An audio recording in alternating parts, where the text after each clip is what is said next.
All right, part two focuses on, excuse me, I'll get my iPad so I can look at my notes. Ankle, knee, hip, and gluteal mobility, stability, and strength. We start out with an inner blade ankle walk, and let me demonstrate that for you here. Basically exposing the ankle tissue to this kind of a bend-like motion right here, and just walking on them. See how I kind of have the knees kind of caved in a little bit, and I intentionally walk on the inner blade of the foot.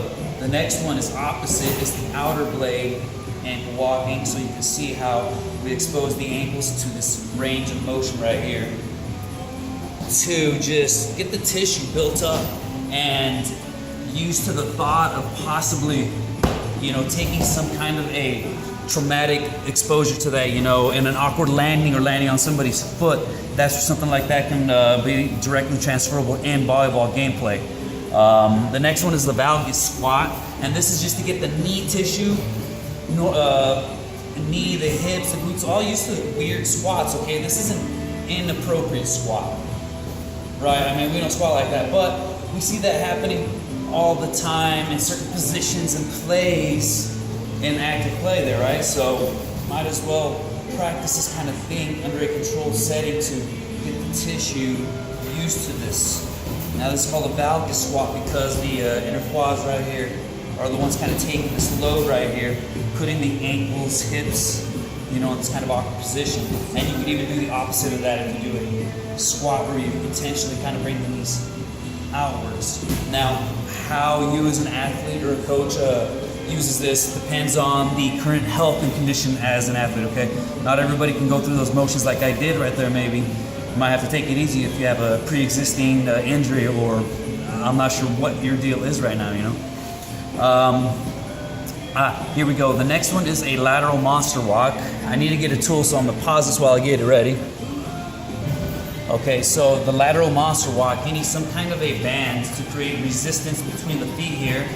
I'll take this, cross my hands over, hold it up right here, and notice how I have this band motion that has resistance as I go sideways.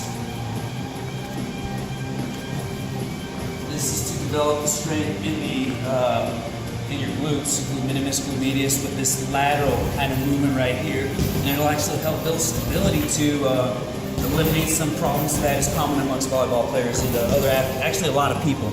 Lower back pain in particular. That's also a good way to counteract the effect of, the valgal knee issue. Some people have pains right here, and it's because of this constant happening right here. Now we're strengthening the glutes and hips to correct that kind of an issue as well, or recalibrate things in the hips and glutes.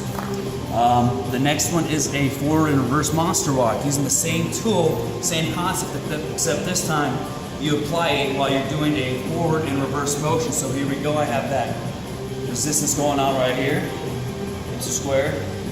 I have a slight bend in my knees, and I go forward and reverse for whatever set amount of steps or however much distance is told by a coach to you to do. So you can see here what that looks like going forward and reverse. And that covers everything on part 2 of this series. And here comes the next one.